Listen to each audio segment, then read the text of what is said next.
Good afternoon and welcome to the final panel of our Encontro Paraibano de Professores de Inglês.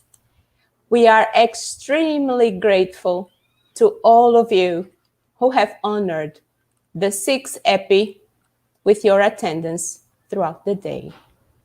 My name is Elizabeth Sotomayor from the Federal University of Paraíba in Brazil, and I will be the moderator of this panel entitled EDUCARE, the Fundamentals of Caring in a Multicultural Classroom.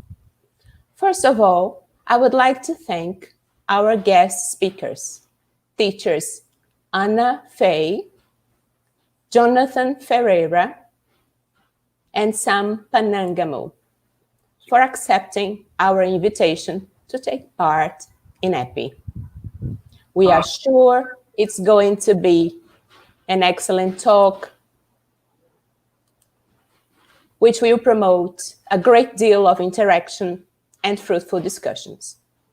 Before we start, some remarks about organization and time management. Each of the speakers of this panel will have 15 minutes for their talk, followed by a 15-minute question and answer. In the course of this presentation, the attendees may type questions or comments in the chat. As previously mentioned, this panel is entitled EDUCARE, the Fundamentals of Caring in a Multicultural Classroom. I shall now move on to say it is my pleasure and honor to introduce our three speakers for this panel. Teachers Ana Fay, Jonathan Ferreira, and Sam Panangamu. Teacher Ana Fay works with English language learner students in a community school in British Columbia, Canada. She has many years of experience teaching learners from diverse backgrounds and plays an important role in helping her students and their families adapt to life in Canada. She holds a graduate diploma in education from Simon Fraser University, a diploma in teaching English to language learners, and a Bachelor of Education degree from the University of British Columbia. Teacher Jonathan Ferreira is a teacher and researcher keen on supporting the language and literacy education of children and youth from diverse backgrounds. He holds a master's degree in literacy education from the University of British Columbia and a diploma in English language and literature from the Federal University of Paraíba in Brazil. His research interests include critical literacy, multimodality, multiliteracies, and play-based pedagogies. Teacher Sam Panangamu is an elementary school teacher in British Columbia, Canada. He has a Bachelor of Education degree from the University of British Columbia, specializing in teaching elementary students, including students learning English as an additional language. He also holds a Bachelor of Science degree from the University of Plymouth in the UK and a Master of Arts degree from the University of Venice in Italy.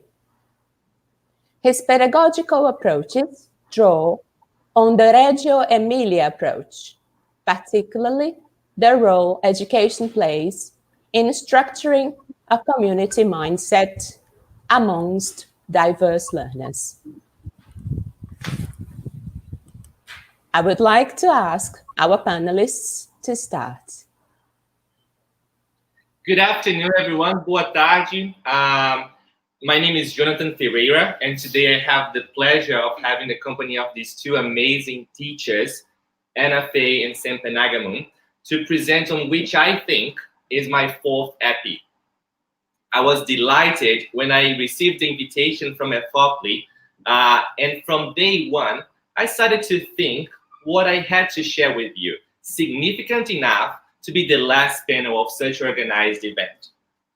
As an educator, I understand that my role involves sharing what I have learned, what I have experienced, and what I have lived in life with my students and other teachers around the world. For today, I wanted to share what I learned during my master's research with children from migrant and refugee backgrounds, resettled in Vancouver, Canada. During that year, I volunteered at the same school as Anna and Sam and was blessed with the opportunity to learn from them. I just couldn't be here presenting my project without having them sharing these moments with me. Without their collaboration, I wouldn't have finished my program amid COVID-19. With my fingers crossed, I invited them to join me, and here we are. Together, let me share my screen now.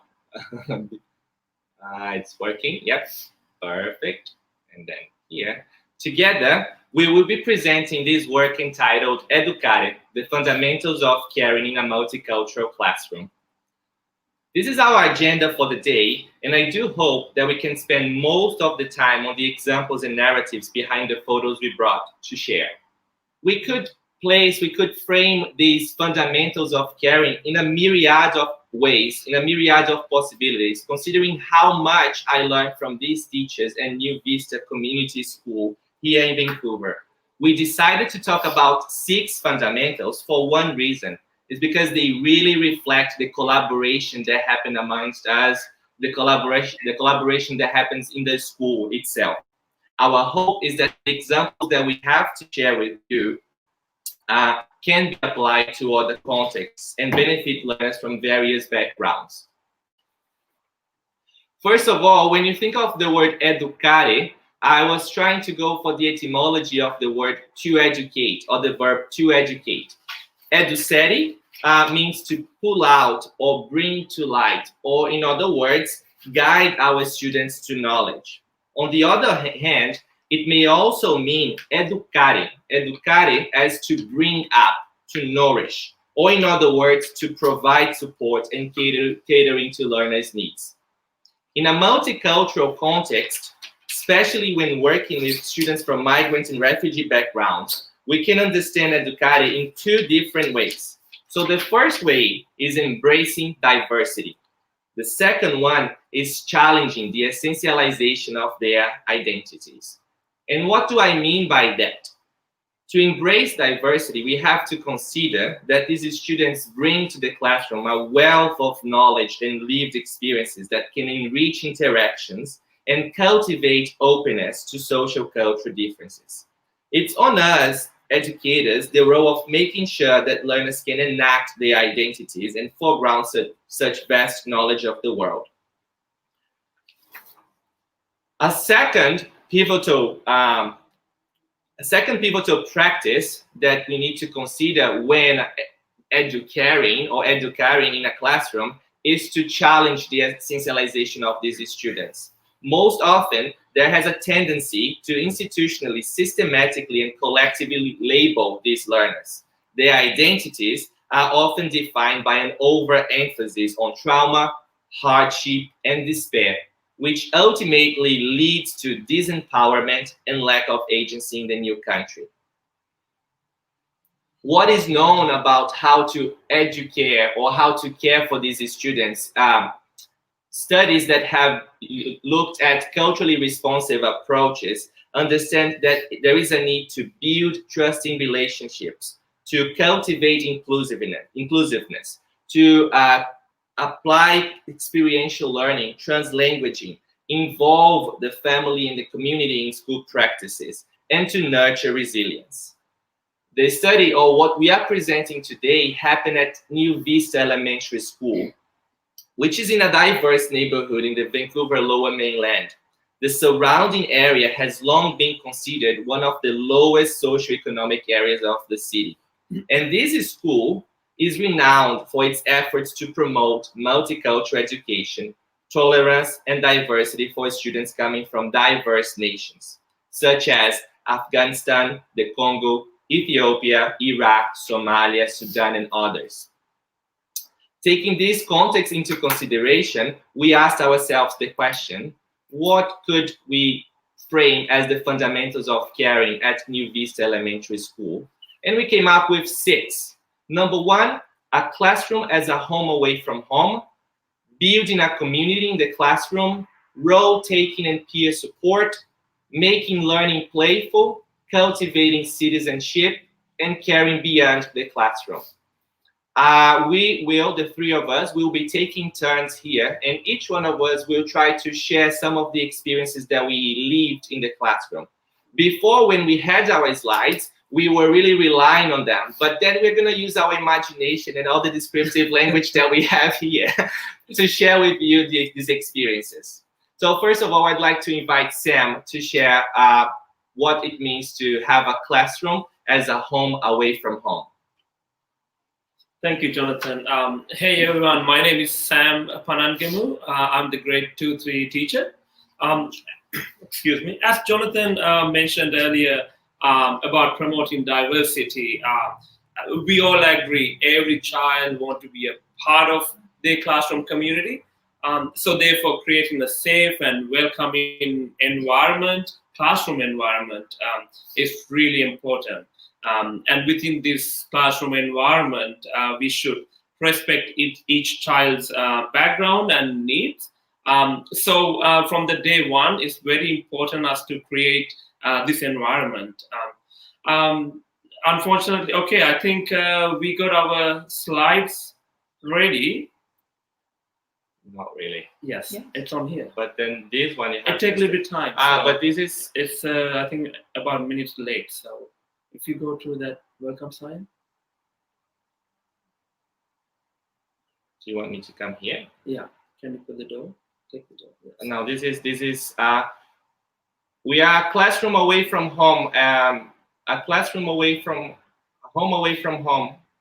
This is not me. You can carry on, Sam. Okay, thank you.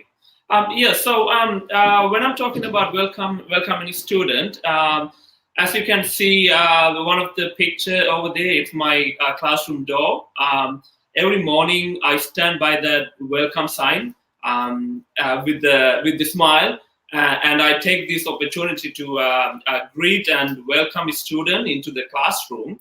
I follow this 7-second rule with my student in order to preempt their thoughts and connect with students, by making eye contact and smiling. So sometimes I see some of the students walk into school with a lot of things in their mind. So I came up with the password to enter into our classroom, which is a secret word, smiling. So a student answers smile with a smile on their face. So the main goal behind that is to set the pace for the day. And also I used, as Jonathan mentioned, Reggio Emilia approach to overcome with separation anxiety between home and school. I used my classroom environment as the third teacher by creating home-like classroom. Somewhere comfortable and more relaxing and can walk around freely. So in this environment, the students were able to build relationships and also discover their own identity. Hi everyone, my name is Anna. I guess I can say Oi or Ola as well. So I am a non-enrolling teacher at New Vista School, and I work with English language learners. And in today's presentation, I will refer to them as ELLs. So last year, I had the privilege of working with both Sam and Jonathan as he was working on his research to do with his thesis. So in the classroom, to help students feel comfortable and to establish a home environment, I really encourage classroom teachers to use dual language books and to have them readily available in their classroom libraries. It's especially important for those who are still learning to read English. Our school library also has a collection of dual language books for students to borrow. And when ELLs see books written in their first language, It gives them a sense of belonging and comfort as well. And in the picture beside it, we have an example of a visual schedule. So a visual schedule really helps our ELLs know what to expect during the school day, especially for those newcomers and those who are in that silent stage. Visuals are so important for them to feel a part of the class and to have a sense of knowing and control. They can look at the visuals and see here that after music class, it will be snack time. And students know what to expect during the day, and it really helps to reduce their anxiety level when they're new to the school and classroom. We are moving on to the next slide, building a community in the classroom. So we'd like to share 3 ways that we worked on building community in Sam's grade 2 and 3 classroom. We have the map of my heart. We did also a unit on my personal artifact, and Sam will be talking about complementing circle. So in my role as an ELL teacher, half of my day is spent co-teaching or providing in-class support. More than 75% of the students at New Vista Elementary are identified as ELLs. So it makes sense for me to work collaboratively with the classroom teacher. And one of the frameworks for teaching writing that has worked quite well is called Writer's Workshop. And for those of you who are unfamiliar with Writer's Workshop, I'll just quickly explain what it is. So Writer's Workshop is a student-centered framework for teaching writing that's based on the idea that students learn to write best when they write frequently, for extended periods of time, and on topics of their own choosing. So we start off the year in Writer's Workshop with a unit on what we call Map of My Heart lessons. So this is the slide that it's showing the map of my heart. So first we start off by reading and discussing the story of My Map book. I'm sorry, please, Ms. Anna, can you speak a little bit louder? I'm having difficulty in hearing you. Okay. So to start off the year in Writer's Workshop, we do a map of my heart lessons. So first we start off by reading and looking at this story called My Map Book by Sarah Finelli, which is a little girl. And in this storybook, Sarah, she draws and she writes about all the different maps of her world. So we'll see a map of her bedroom, of her house, and of her family. And she also draws a picture of a map of her heart. So together with the class, we look carefully at the map of her heart, and we talk about what is really special to Sarah. And then we move it on to building that connection so students can make their own map of their heart.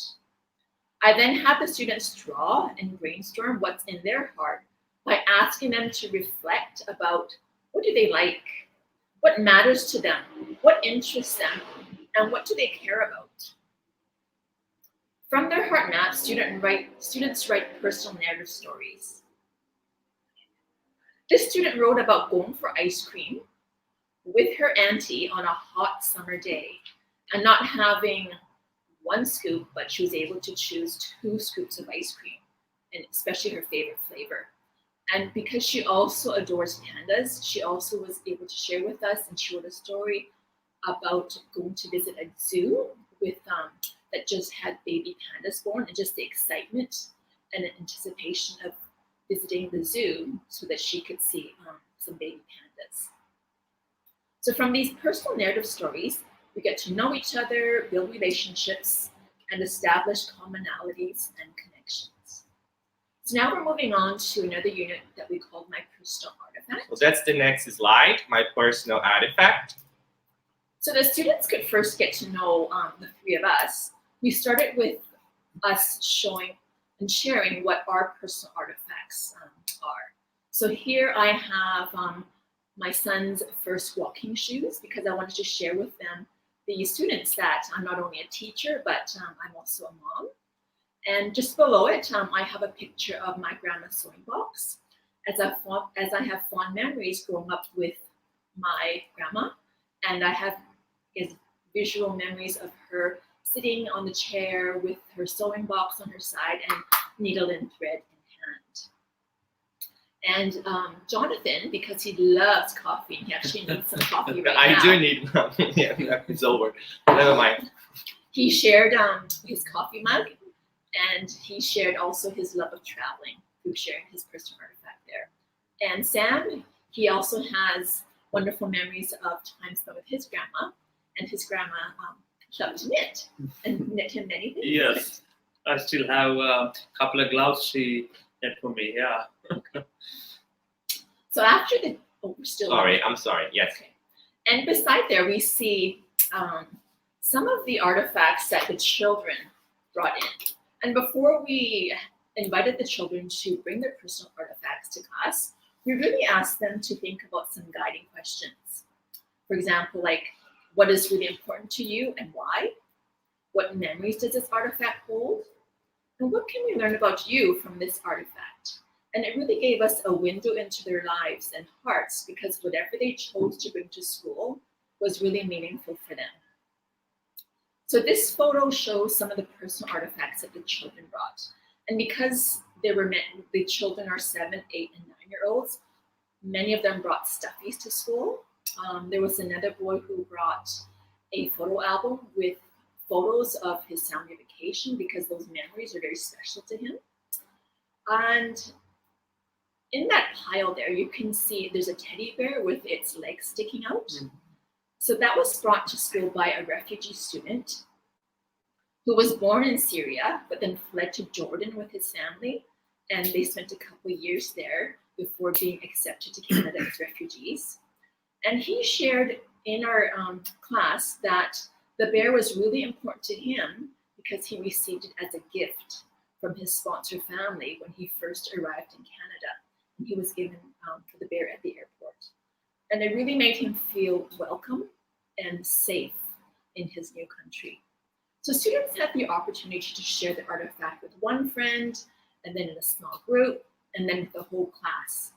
So there was a lot of practice with dialogue and conversation before we moved to the writing piece of this unit.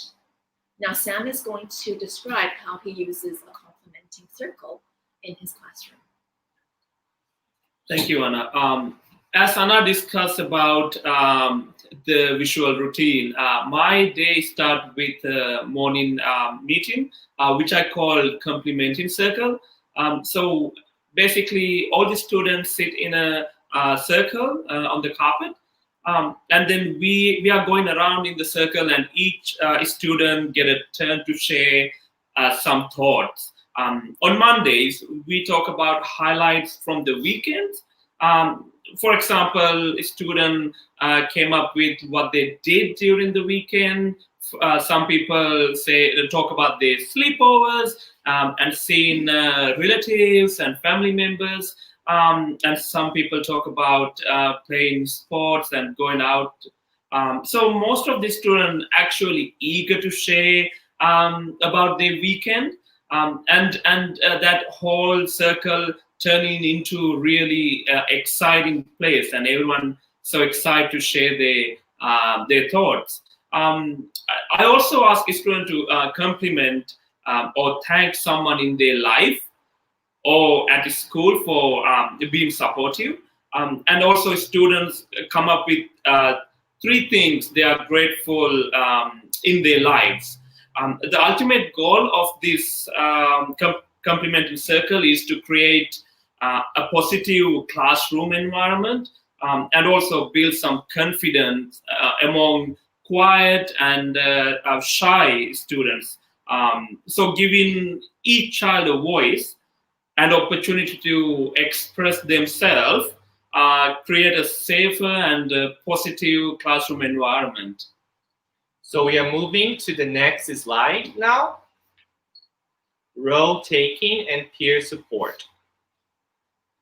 Okay, so peer support is thought of even before a new student starts at New Vista. So when a new ELL student registers at our school, the grade group teachers make a collaborative decision on the best placement for that student. And if that student is new to learning English, we try to place that student in a class that has a student that speaks the very same language. So this really helps with the transition period. This buddy can help the new student in the classroom, as well as inviting them to play when they're out on the playground, so that the new student feels really welcomed and cared for. This also helps the buddy develop some leadership and citizenship skills. And from our experience, most students are very, very eager to help out with new students.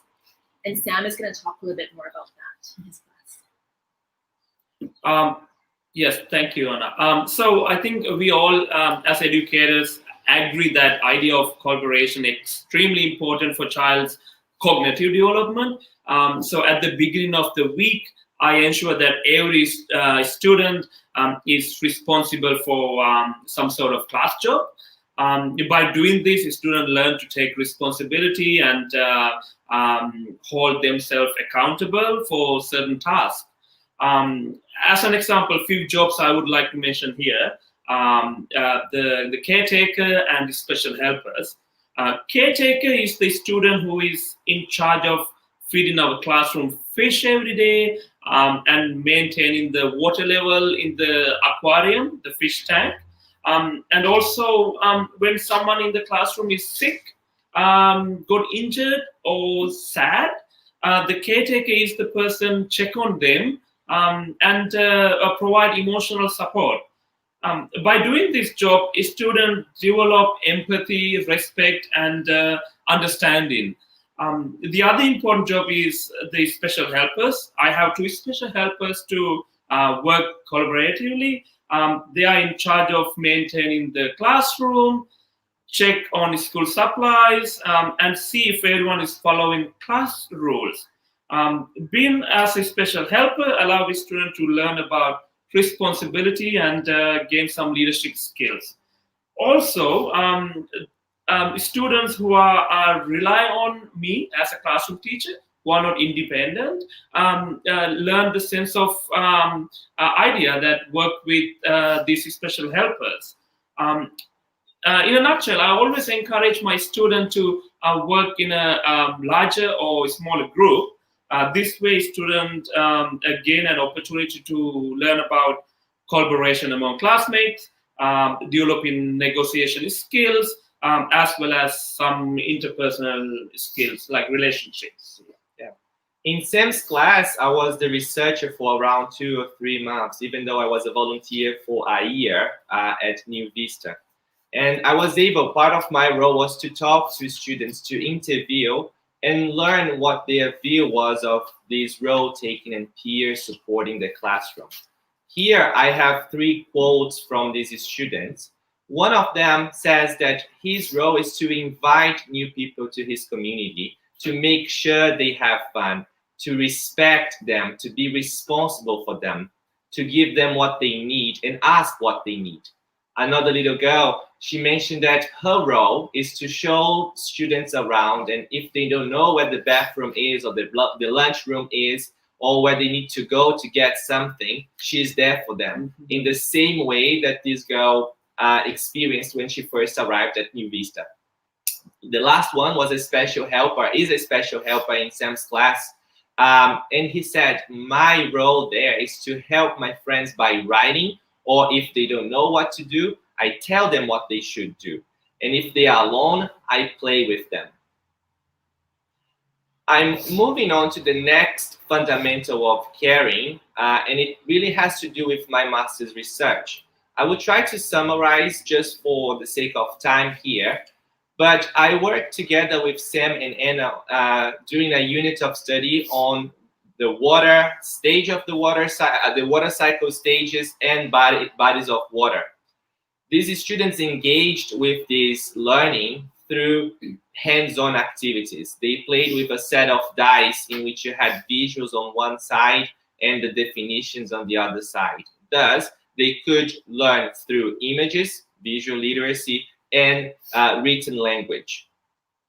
We moved on to a fortune teller origami, another hands-on activity where they wrote on the outside bodies of water, and on the inside, they wrote the stages of the water cycle: precipitation, condensation, evaporation, and runoff. Some even expanded and wrote full sentence definitions for the stages. We then went on to a water cycle tableau, which basically was these students collaborating, negotiating what sort of body language they would use or their facial expressions to convey meaning to their stages of the water cycle, the bodies of water they would work on. Finally, by the end of the unit, they had scrapbooks in which they could use a variety of resources and materials to represent their understanding in a very unique and authentic way. So why do I think learning playfully is a fundamental of caring? Because it reduces the seriousness of the consequences if they make mistakes. They can experience the world. They can explore who they are or who they want to be or who they don't want to be and what they can say. But most importantly, it's a space where they feel protected and where performance precedes competence. In this process, students created hybrid narratives of new knowledge. They collaborated and experienced translanguaging. And there was a playful flow of meaning making that I would be happy to talk about during Q&A.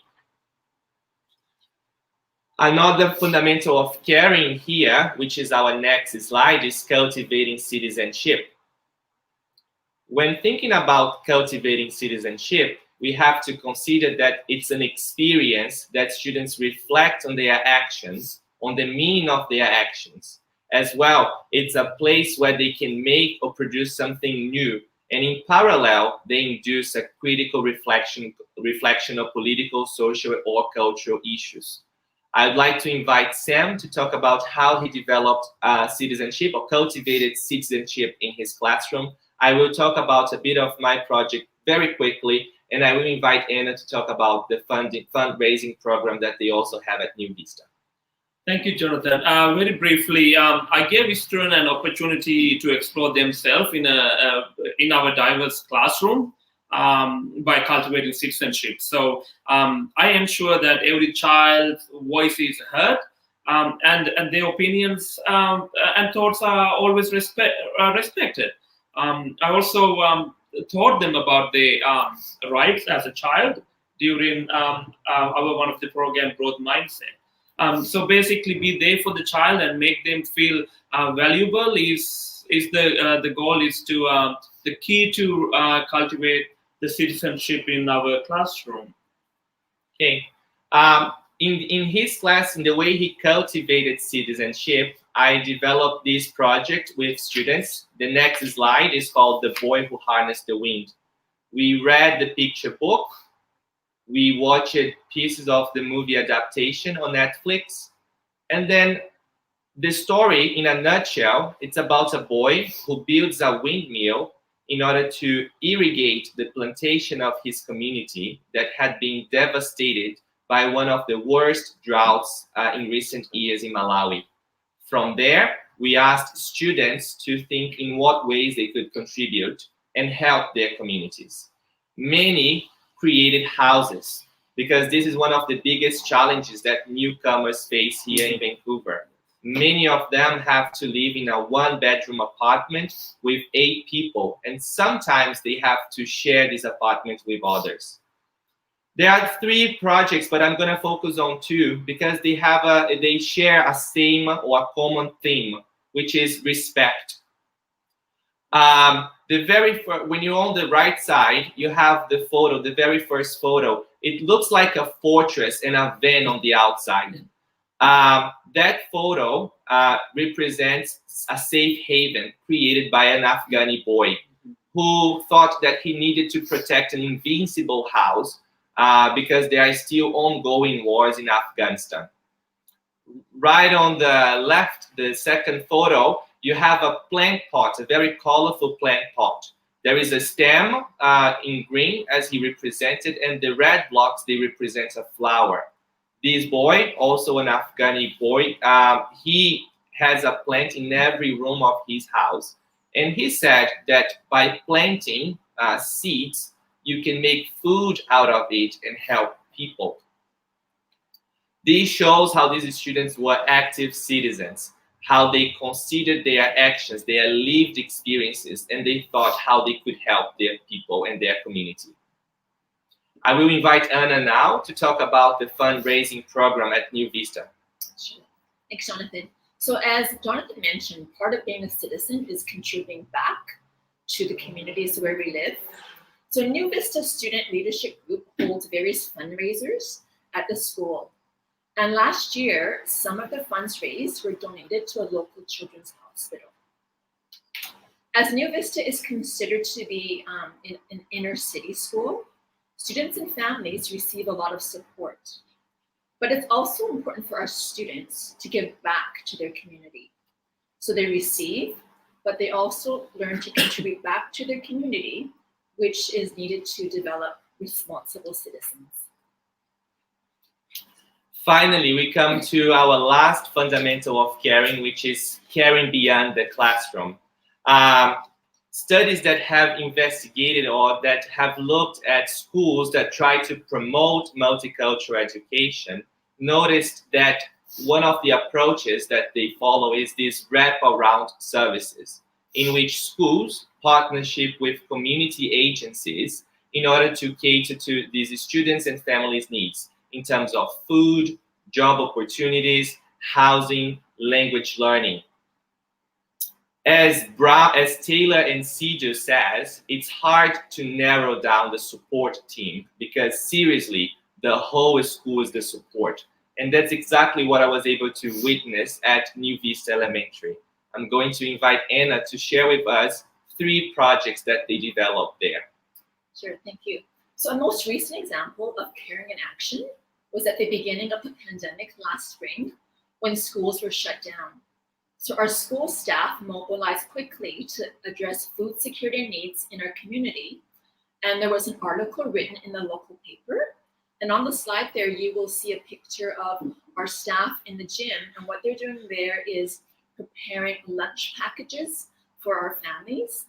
And it was all organized that these lunch packages would be delivered to the families at their homes. So even though schools were not open, lunches were still being delivered to these families that needed that food support. As well, from this news article, I shared it with my family members. And from there, they wanted to do something for these families, especially the ones that were new to Canada. And through connections, we were able to collect 6 children's bikes and deliver them to their homes. And 2 of those students who received the bikes, you can see their photos there. And when they received their bikes, their smiles were just priceless. And for both of them, they're just brand new to Canada this year. And those were the very first bikes that they could call their own. And the last 3 photos show food. So what gathers everyone together besides food? So in the bottom corner there, we see a multicultural lunch in another grade 2 and 3 classroom that I worked with. Every student was proud and excited to contribute an item from their home and culture. Like there was Ethiopian bread, Korean noodles, Filipino chicken adobo, and students were really open to tasting and trying what their classmates had brought from home. And they really, really enjoyed their lunch that day. We have 2 other photos of some children at an event at our school that we called A Taste of Thanksgiving. Now, this was a collaborative effort put on by some primary teachers at our school. And every teacher brought something for a traditional Thanksgiving meal. And each of the primary students had the opportunity to try something. So that's why we called it A Taste of Thanksgiving. And many of our families don't celebrate Thanksgiving. So it was a great way for them to experience what traditional Thanksgiving foods would be.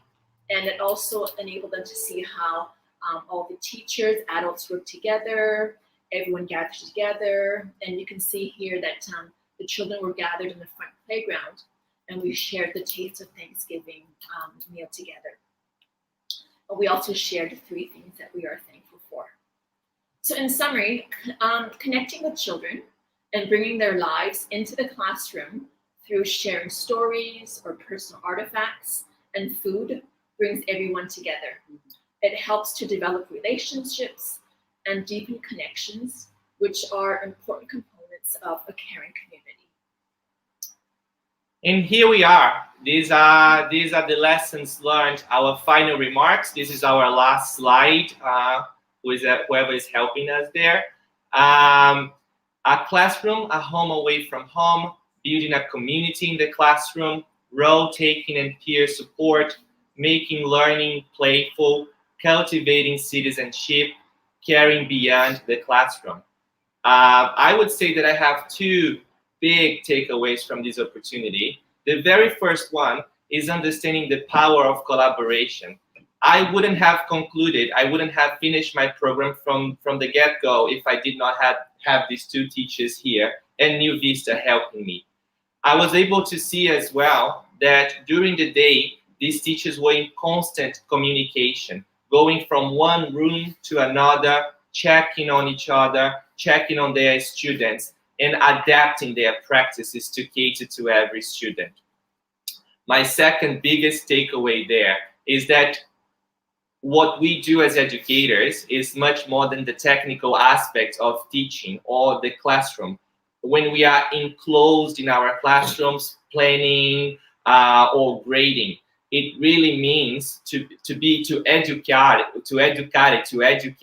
It means to look at students' individualities, look for what they bring to school, what they expect to learn, and what they want to be in the future. Sam, your biggest takeaways? Yes, coming from a similar background and growing up in diverse suburban neighborhood in Italy and in England and also Canada. I mean, I was able to use my personal experience to connect with all these students. Also understand their struggle. I see them happy and always with a big smile. But I know that most of my students are going through some sort of struggle. And a lot of things are happening inside their head. So it could be either problem at home, it could be food security or getting used to a new language and a country or a culture. So I approach them as a friend. And my relationship with them is more casual instead of following that traditional teacher-student relationship. On that way, I was able to build trust as well as support their day-to-day challenges. So that's the biggest takeaway for me working in this diverse classroom. And Right, so I'll just finish off here. Now, some of you might be wondering, what is that photo all about? So I'll just share a quick little story. So the trees, there are trees in New Vista's front playground, and the springtime, it's full of cherry blossoms. So I was having one of those days at work. I had received some upsetting news. Students weren't cooperating. They weren't doing what they're supposed to do, and so on and so on. One of those days, as teachers, I'm sure that we've all had them. So I often get students stopping by my class on their way out to the playground after they have eaten their lunch to say hello or just to have a chat.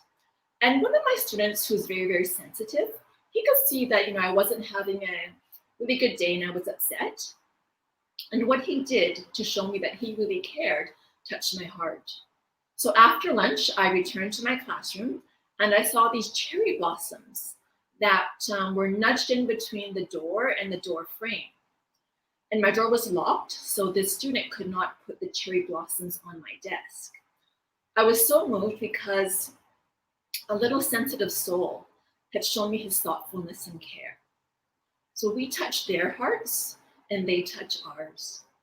As educators, we give a lot to ourselves, to our students, and they in return give back to us.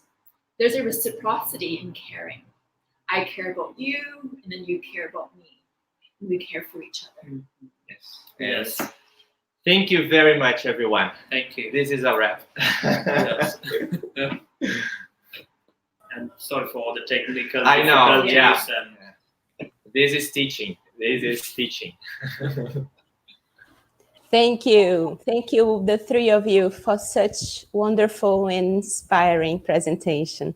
I'm sure we are touched by the way you dealt with multiculturalism and celebrating the diversity of your students, making them understand that they have to care beyond the boundaries of the classroom and beyond the boundaries of the school.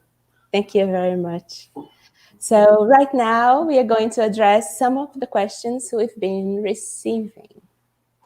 The first one from Lillian. Lillian Lee is wondering, have you ever thought or have you ever experienced any pitfalls of using such personal approaches? Do you have any memories here? I think that, not that I can recall. No, me neither. Yeah. And now with those activities that we shared, my personal artifacts, as well as the heart of the map of my heart. Before we get to those activities, we do activities such as, all about me, learning about, about my family, my favorite food, what I like to do, my hobbies and interests. So we start there first, and then we start to peel back the layers and we go deeper. But I have not ever experienced any sort of. I'm trying to understand, or at least I understood the pitfalls there. For example, when we are working with migrant and refugee backgrounds, we might come across with issues such as trauma and hardship. So when bringing these very personal stories or personal experiences, these students might feel challenged, or they might bring the grief from there. And then a culturally responsive approach, or teachers who work with this community, they don't have the answer, or we really don't have the answer. But we really need to think of the EDUCARE. It's really looking at these students and trying to see how we can help.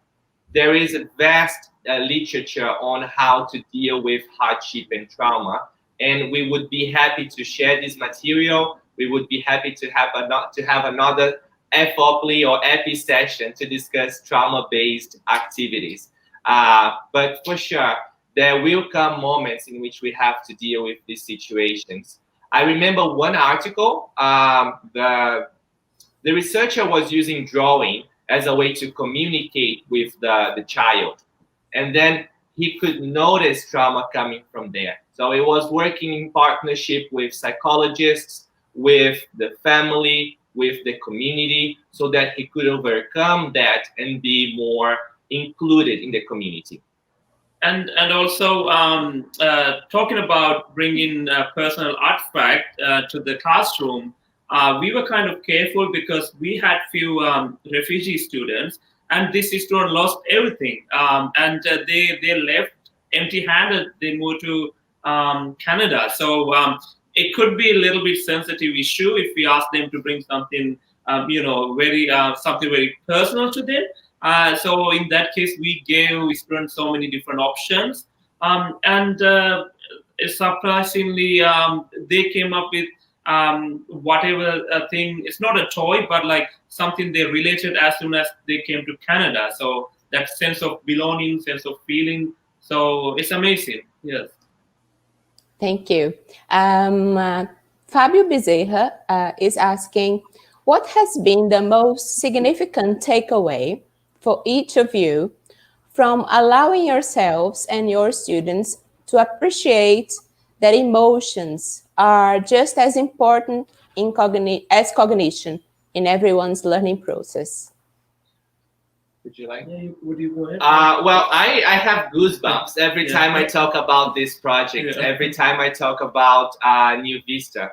To me, it's far beyond the technical aspect. As I mentioned, this was my biggest takeaway, because I was there not just as a teacher, a researcher, but I was there for the kids. So when putting as a one versus the other, I wouldn't say that there is such thing. The educaring, the caring is so much stronger, and it should be praised so much more when coming to work with these students from difficult situations or trauma or refugee backgrounds. So we really need to be empathetic to their experiences. Thank you. Another question: what aspects of the Brazilian classroom did you, Jonathan, bring to your Canadian experience? Thank you for the question. Yes, you see, some of the activities that I developed with Sam and Anna, they came from my experience at Casa Pequeno Davi, the NGO, where I worked for over 2 years there developing my BA research. And so I've always believed in the power of playfulness, of bringing critical and controversial issues into discussion with these students in a very subtle and playful way. So if I were to consider what my experience was from Brazil here to Canada, for sure was the playfulness of learning English or any content-based learning. Thank you. Another question that has been addressed to any of you: do you think activities like these would work well with teenagers and adults?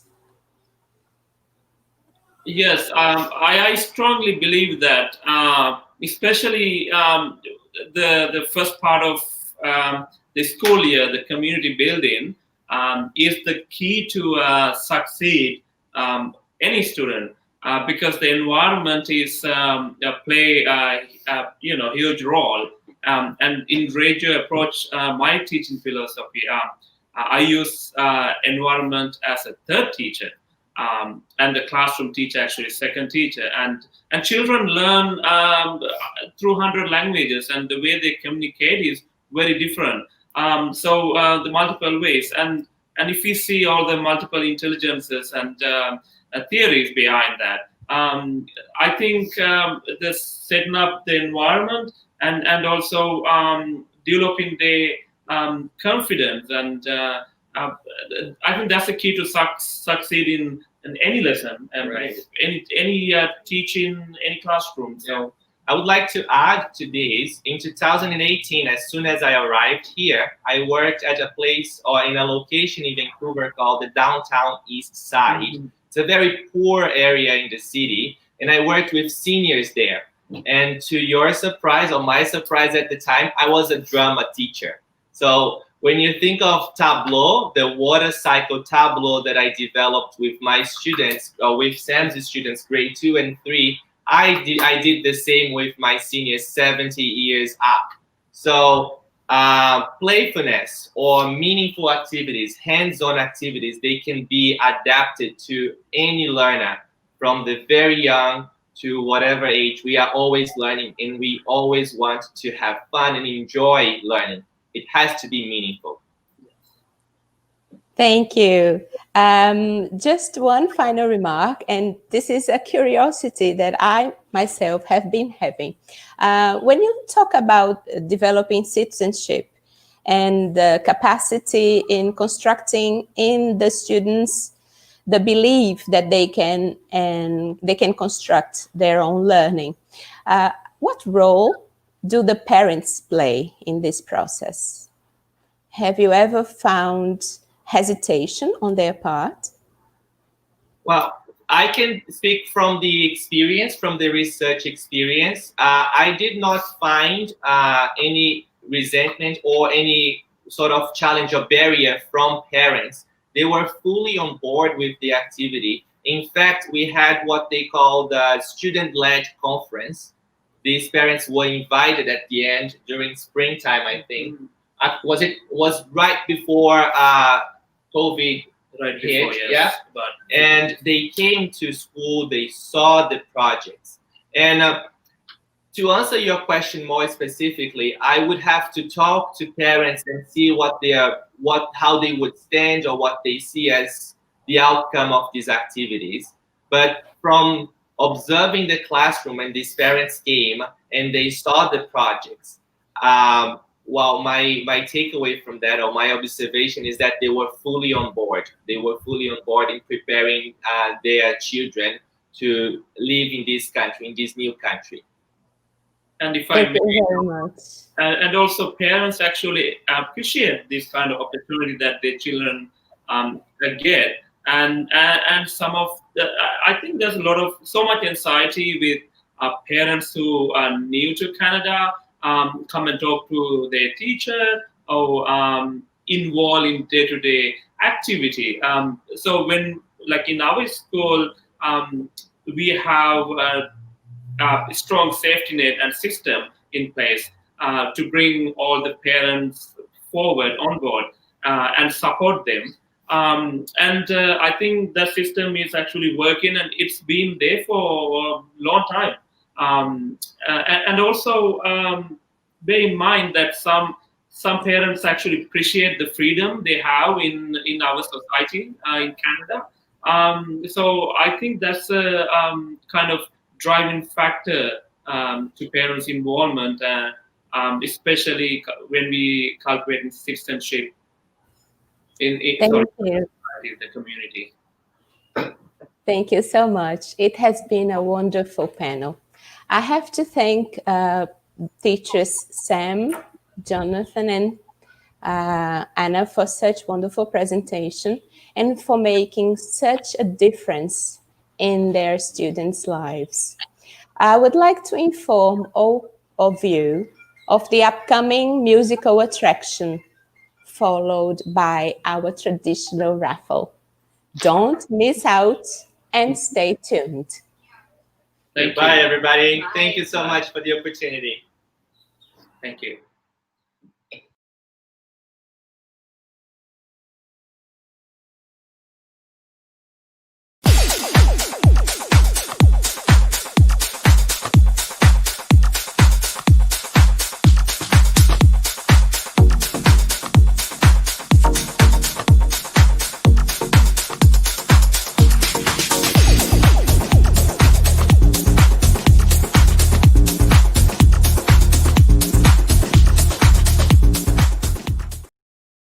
Thank you everyone for being here. It's a Saturday and we are really, really happy we had the chance to have the event in a virtual format. We have two moments planned. The first one, we have a raffle and we are going to have 3 items to the raffle. We are going to have the first one right now. Is it okay, Thiago? And then Sure. yes. Okay. So we are going to have the ones who have registered. We have a list with your names, and Tiago is going to have the first number. Okay, everyone. So good afternoon. I'm Tiago Costa from the Federal University of Paraíba, and I'm part of the group. Yeah. And I'm here to draw one number first, and we are going to have a prize from Cambridge University Press. So we have one right now, and then we have the musical attraction, and then we have other 2 prizes, okay? So I'm going to share my screen, just a minute, because I have to put the numbers here, just a minute.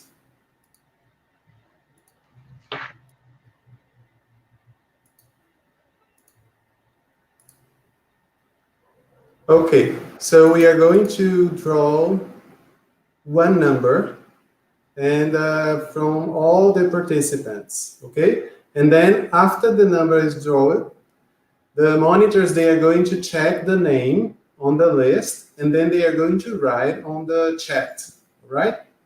So just a minute. Okay, so we have number 239. So the monitors, they are going to check who is number 239. And, okay. And the prize that this person is going to win is an online course. Wait. Could you please add an interpreter? Okay. So I'm going to repeat again because we have the interpreter now. So I'm going to share the screen again. And then we have the result, the first result. The winner is number 239, yes? And then we are going to check who is, Rafaela, could you please check if it's in the chat already, the name? The monitors, they are already checking, yes, the names. And this person received a prize. It's an online course from Cambridge, okay? And it's teaching mixed ability classes. So it's everything related to the event, yes? So it's an online course, teaching mixed ability classes. I have the name. You have the name? Yes, it's on the chat. Giovânia Stephanie de Oliveira Silva. Congratulations. Okay, our lucky winner is Giovânia Stephanie de Oliveira Silva. So we are going to be in touch with you through email, and then we are going to send you the code for this free online course, okay? So, Rafaela, we can stop here, and then we can have our musical presentation now. Can you introduce? Okay. So see you bye-bye. later. See you We later. are going to listen to Glauco Meirelles, a singer, a guitarist, and a composer who was born in Cajazeiras, and he lives here in João Pessoa. Okay? Enjoy.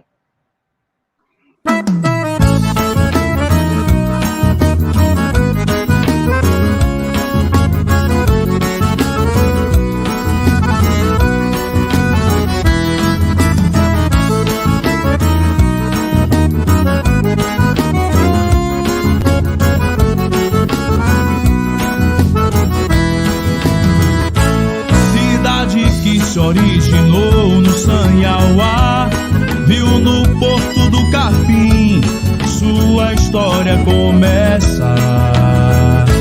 Vejo no Cabo Branco mais oriental o desenho do arquiteto ganhar espaço cultural.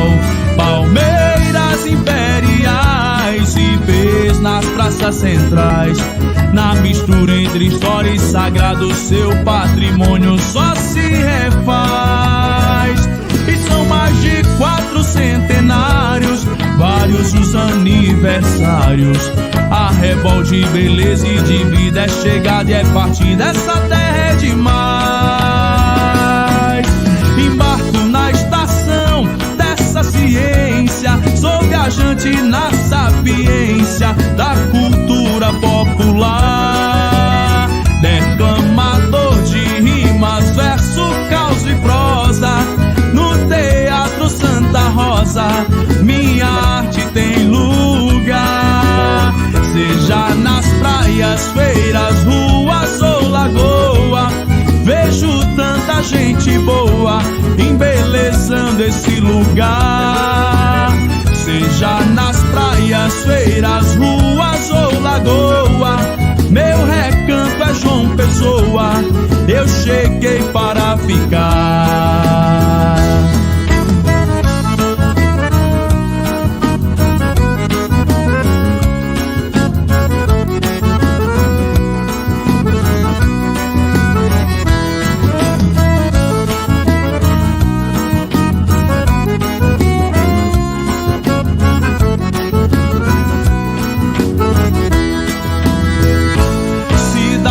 Que se originou no Sanhauá, viu no porto do Capim, sua história começa. Vejo no Cabo Branco mais oriental o desenho do arquiteto ganhar espaço cultural. Palmeiras imperiais e pés nas praças centrais, na mistura entre história e sagrado, seu patrimônio só se refaz. E são mais de 4 centenários, vários os aniversários. A rebol de beleza e de vida é chegada e é partida, essa terra é demais. Embarco na estação dessa ciência,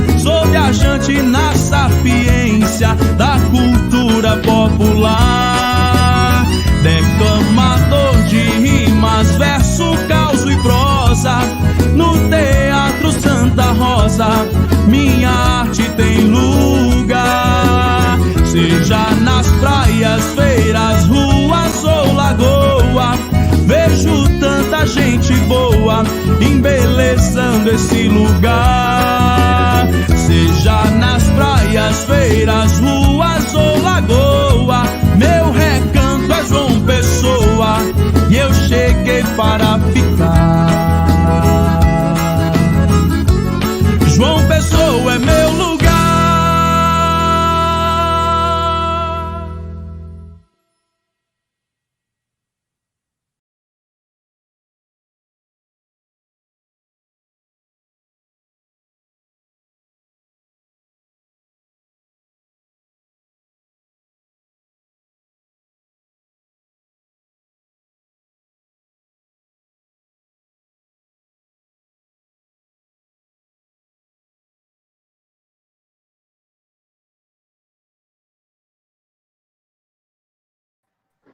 Ok. Ok, Glauco, eu vou explicar um pouquinho sua música, ok? So, I don't know if you know... Eu vou explicar um pouquinho da letra in English. Okay? I don't know if you've noticed, but there were some words with capital letters. These are famous spots we have here in João Pessoa. And Glauco is the one who wrote this song. Yeah? It's a rhythm we have here in the Northeast called forró. So as you can see, he sings different styles. Glauco, a gente teve um problema com a sua primeira música, as suas duas músicas que você cantou, que foi Yesterday e Hey Jude. A gente vai fazer um pequeno teste agora. Se não funcionar, você toca só um pedacinho. Se não funcionar, a gente vai pedir para você gravar e a gente coloca nas nossas redes sociais depois. Pode ser? Tranquilo. So I asked him to test the sound. If it doesn't work, we are going to record him, and then we are going to use our Instagram and our YouTube channel and our Facebook page to show you the video of Glauco singing in English, right? So let's try. Vamos tentar mais um pedacinho, se a gente ver se tiver estourado, a gente para, ok? Tá. Só no violão da mão para vocês? Vamos ver mais um pouquinho. Coloca a primeira parte.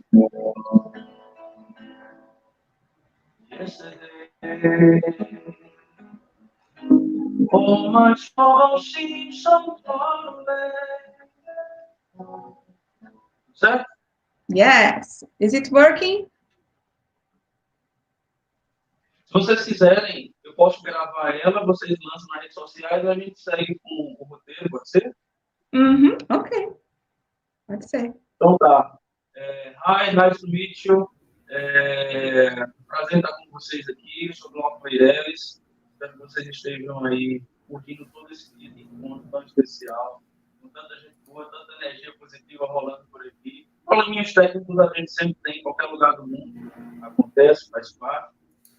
Mas eu espero que vocês estejam interagindo, reencontrando pessoas que talvez esse período de quarentena tenham dificultado um pouco, tenham afastado um pouco fisicamente. Mas que bom que a gente está tendo o auxílio da internet para a gente se encontrar, nem que seja através de uma telinha, para daqui a pouco a gente poder se abraçar de verdade. Tá bom? Eu vou trazendo para vocês mais uma canção agora. Trouxe agora há pouco a canção dos Beatles, né, 2 canções dos Beatles.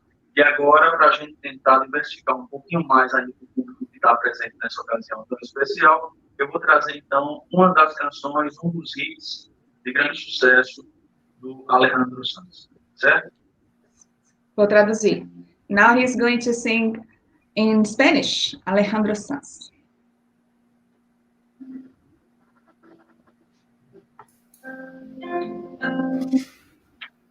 Das paz del corazón partido, das paz del corazón partido, das paz del corazón partido, das paz del corazón partido. Ya no ves que la dos y tres, que la vida viene, que no se detiene, que sí. Realmente, y aunque se llame el calvo queda de nosotros dos, de tu habitación nunca sale el sol. Desiste tiempo yendo. Llévame si quieres saber de ningún destino sin ningún.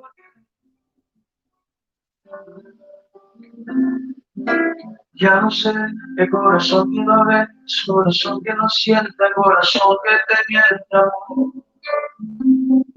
Pero sabes que lo más profundo de mi alma sigue aquel dolor por creer en ti que puede dar el sol. De ver lo que no quieres vivir. ¿Para qué me curaste cuando estaba nervioso y me dejas de nuevo el corazón partido? Y él me va a entregar sus emociones, que él me va a pedir que nunca la abandone, que me tapará esa noche si hace frío, que él me va a curar el corazón partido, y llenará de primaveras este enero, bajará la luna para que juguemos, dime si tú te vas sin el cariño mío, que él me va a curar el corazón partido.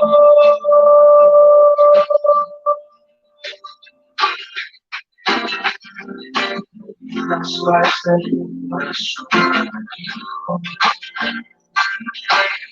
that's why I said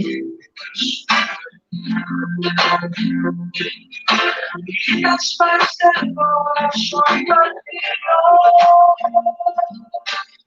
that's why I said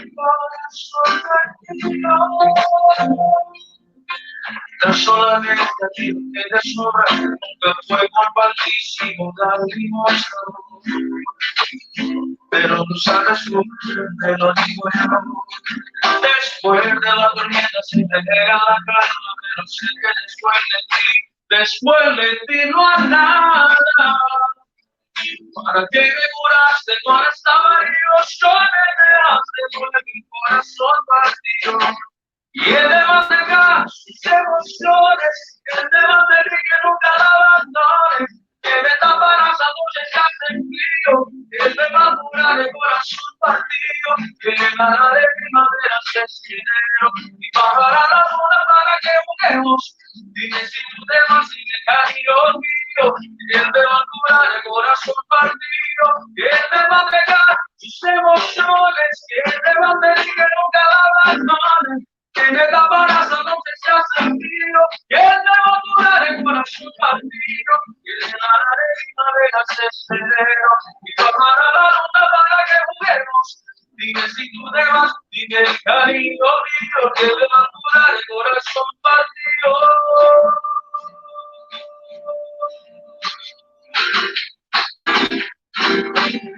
That's why I said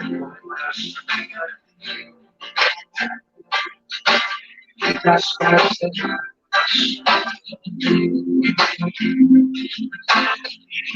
I said corazón partido. That's why I said corazón partido.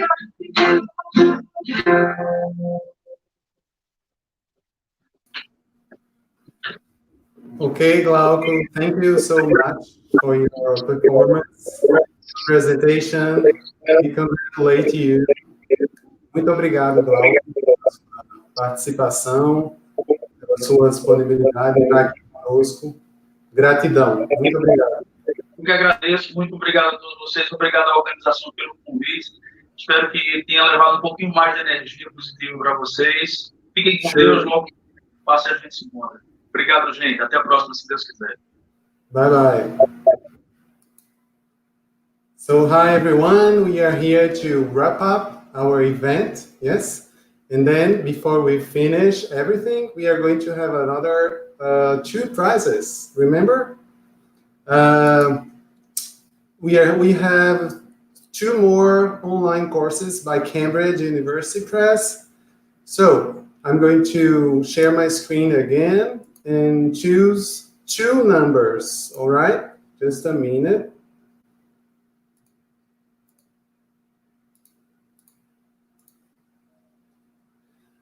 Except for this number 239. So it's going to be other 2 different numbers. So 2 numbers.